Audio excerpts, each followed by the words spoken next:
श्री राधा कृष्णाय नमो नमः। सर्वप्रथम मैं भगवान श्री राधा गोविंद के चरण कमलों की वंदना करता हूँ। आप सभी भक्तजनों को भी सादर नमस्कार करता हूँ। श्री कबीर दोहावली से हम अब तक 150 दोहों के भावार्थ का श्रवण कर चुके हैं। आज हम अगले 25 दोहों के भावार्थ का श्रवण करेंगे, जो इस प्रकार से है। जाए झरोके सोवता फुलना सेज बिदाए, सो अब कहूँ दिखे नहीं छिन में गयो बिलाए। फूलों की सेज बिदाकर लोग शीतल वायु का आनंद पाने के लिए महल की अटारियों पर सुख चैन की नींद सोते हैं। अब वही कहीं दिखाई भी नहीं देते।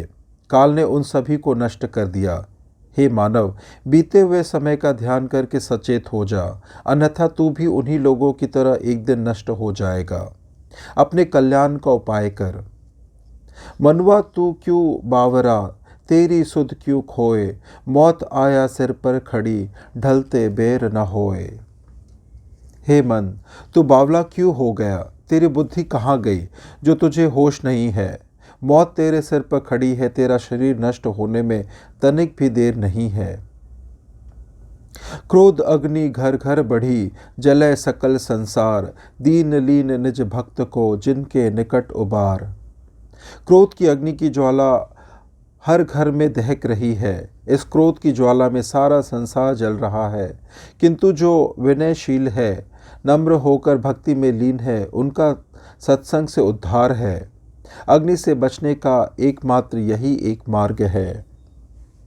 जगत माही धोखा घना, अक्रोध अरु काल, पौरी पहुँचा मारिए ऐसा जम का जाल।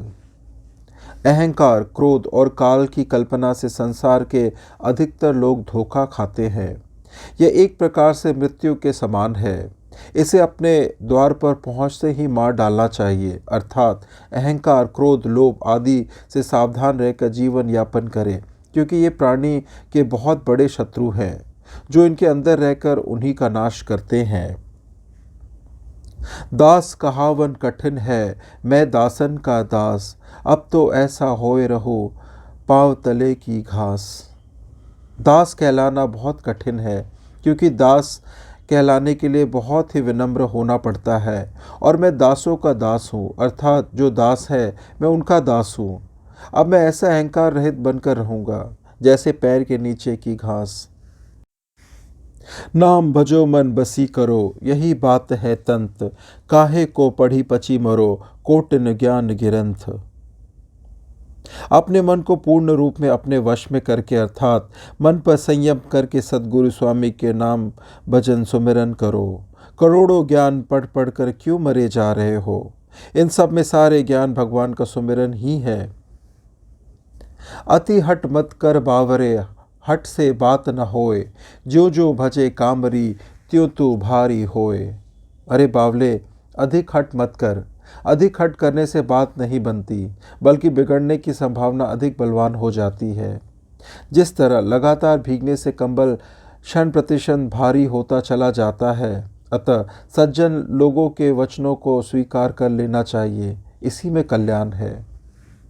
कल करे सो आज कर, सब है साज तो साथ, काल काल तू क्या करे, काल काल के हाथ। जो भी कर्म तुझे करना है उसे कल करने के लिए मत छोड़, बल्कि आज ही कर ले, क्योंकि मानव तन और सभी कल्याण के साधन तेरे साथ है। कल का क्या भरोसा, तू रहे या ना रहे, क्योंकि कल तो काल के हाथ में है। अतः अपने हित साधन के लिए जो भी करना है आज ही कर। कै खाना कै सोवना, और न कोई चित, सद्गुरु शब्द बिसारिया, आदि अंत कमीत। संपूर्ण जीवन खाने पीने और सोने में बीत गया, इसके अलावा तूने और कुछ नहीं किया। सद्गुरु के ज्ञान उपदेश को भी तुमने भुला दिया, जो कि आदि अंत का सच्चा साथी है। माया सेती मति मिली, जो सो बरिया देहि, नारद से मुनिवर गले, क्या ही भरोसा तेहि। इस संसार की माया रूपी मन को मोह लेने वाली मोहिनी से सदा सावधान रहो। मोहिनी कितनी भी सुंदर क्यों नहीं, उससे मत मिलो, क्योंकि इसके चक्कर में पड़कर देवर्षि नारद जैसे श्रेष्ठ मुनि भी गल गए तो तुम्हारा क्या होगा। अर्थात माया से बच पाना अत्यंत ही दुष्कर है। तन मन लज्जा ना रहे, काम बान और साल, एक काम सब वश किए, सुर नर मुनि बेहाल। जिसका हृदय काम बानों से बंधा पड़ा हो, उस व्यक्ति के तन मन में लज्जा का निवास नहीं होता, अर्थात वह निर्लज होता है। एक शक्तिशाली काम ने सबको अपने वश में कर रखा है। उस काम से सुर नर मुनि देवता दानव सभी व्याकुल हैं। दसै दिशा में क्रोध की उठी अपर बल आग, शीतल संगत साध की वहां उबरिए भाग। दसों दिशाओं में क्रोध की भयंकर आग लगी हुई है। क्रोध की लगी आग की भयंकरता देखकर मन व्याकुल हो जाता है। केवल साधु संतों की संगति है एकमात्र सुरक्षित और शीतल स्थान दिखाई देता है, जहाँ क्रोध की भयंकरता कदम रखने का साहस नहीं करती। अतः वही जाना चाहिए। उद्धार होने का एकमात्र स्थान वही है। काया खेत किसान मन, पाप पुण्य दो बीव, बोया तूने आपना काया कसके जीव। शरीर और मन खेत और किसान की भांति है। बोने के लिए पाप और पुण्य नामक दो बीज है। इसमें जो बोओगे उसी का फसल तुम्हें प्राप्त होगा। अर्थात पाप कर्म करोगे तो दुख और पुण्य कर्म करोगे तो उत्तम सुख प्राप्त होगा। चोर चुराई टूंबरी, गाड़े पानी माही, वह गाड़े तो उछले, करनी छानी नाही। चोर ने एक तुमड़ी चुराए और उसे छिपाने के लिए पानी में गाड़ने लगा, किंतु जब वह तुमड़ी को गाड़ता था तो वह उछलकर पानी के ऊपर आ जाती थी, अर्थात वह छिपाए नहीं छिपती थी। इसी तरह पाप कर्म करके कोई लाख छुपाने का प्रयास करे किंतु सफलता नहीं मिलेगी। तात्पर्य यह है कि पाप कर्म अंततः उजागर हो जाते हैं। जैसी मुख से नीक से, तैसी चाले नाही, मनुष्य नहीं वे श्वान गति, बांधे जमपुर जाही। भक्ति और ज्ञान की जो वाणी मुख से निकलती है, वैसा कर्म स्वयं नहीं करते, अर्थात कथनी कुछ और करनी कुछ और। ऐसे मनुष्य कुत्ते के समान है और में महाभयंकर दुख पाकर मृत्यु के मुख में जाएंगे। तिनका कबहू न निंदिए, जो पांव तले भी होए, उबहू उड़ आंखों पड़े, पीर घनेरी होए। तिनके का कभी अनादर मत करो, चाहे वह तुम्हारे पैर के नीचे ही क्यों ना पड़ा हो। कभी उड़कर तुम्हारी आंखों में पड़ जाए तो बहुत कष्ट देता है। किसी भी वस्तु को तुच्छ मत समझो, किसी का भूलकर भी अनादर मत करो। सबको समान समझो और हर किसी का सम्मान करो।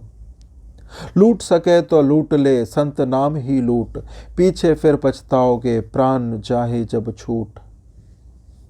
समय बीत जाएगा और बाद में तू पछताएगा। समय निकल जाने के बाद पछताने से कोई लाभ नहीं होगा। मृत्यु के बाद नरक के दुखों को भोगना होता है। अतः अभी से संभल जा। शकलवंत सबसे बड़ा, सब रत्नन की खान, तीन लोक की संपदा रही शील में आन। शील मनुष्य का सबसे बड़ा धन है, वह रत्नों की खान है। तीनों लोक की संपत्ति शील में ही निहित है। सुख में सुमिरन ना किया, दुख में किया ना याद, क्या कबीरता दास की, कौन सुने फरियाद। संत कबीर जी कहते हैं कि सुख के क्षणों में तुम इतने मस्त थे कि एक बार भी याद नहीं किया। अब दुख के समय में ऐसे दास की विनती और फरियाद कौन सुने। साहिब तेरी साहिबी, सब घट रही समाए, जो मेहंदी के पात में लाली लखी न जाए। संत कबीर जी कहते हैं कि हे प्रभु, हे जगदीश्वर, तुम घट घट वासी हो, हर प्राणी के हृदय में निवास करते हो, किंतु अज्ञानी लोग अपनी अज्ञानता के कारण तुम्हें देख नहीं पाते। जिस प्रकार मेहंदी के हरे पत्तों में लाली छिपी रहती है, उसे सिलबट्टे से पीसकर हाथ में लगाओ तब उसकी लाली निखर आती है, उसी प्रकार मन रूपी मेहंदी को ध्यान और सुमिरन रूपी सिलबट्टे से पीसो, अर्थात अपने को परमात्मा में लीन कर दो। को छूटो इही जाल परी, कत फुरंग अकुलाए, जो जो सुरजी भजो चहे, त्यों तो उर्झत जाए। इस संसार रूपी बंधन से कोई नहीं छूट सकता। जिस प्रकार जाल में फंसा पंछी स्वयं को छुटाकर भागने का प्रयास करता है, वह उतना ही अधिक जाल में उलझा चला जाता है। क्या करिए क्या जोड़िए, थोड़े जीवन काज, छाड़ी छाड़ी सब जात है, देह गेह धनराज। इस अल्प समय में जीवन में कौन सा कर्म करके धन संपत्ति का संग्रह करे। यहाँ तो लोग अपना शरीर, धन संपत्ति, राजकाज सब कुछ छोड़कर चले जा रहे हैं। अपने साथ कोई कुछ नहीं ले जा रहा है। आँखी न देखे बावरा, शब्द सुने नहीं कान, सिर के केस उजल भय, अबहु निपट अजान। संसार के इन पागलों को क्या कहें। इनकी आंखें हैं परंतु दिखाई नहीं देता, कान है परंतु सत्संग प्रवचन नहीं सुनते, सिर के बाल सफ़ेद हो गए अर्थात अधिक उम्र बीत गई, फिर भी ये अभी तक महाअज्ञानी है, अज्ञानता के अंधकार में भटक रहे हैं। मूर्ख शब्द न मानी, धर्म न सुने विचार, सत्य शब्द ना ही खोजे, जावे जम के द्वार। मूर्ख लोगों को अच्छा विचार दो तो वे नहीं मानते।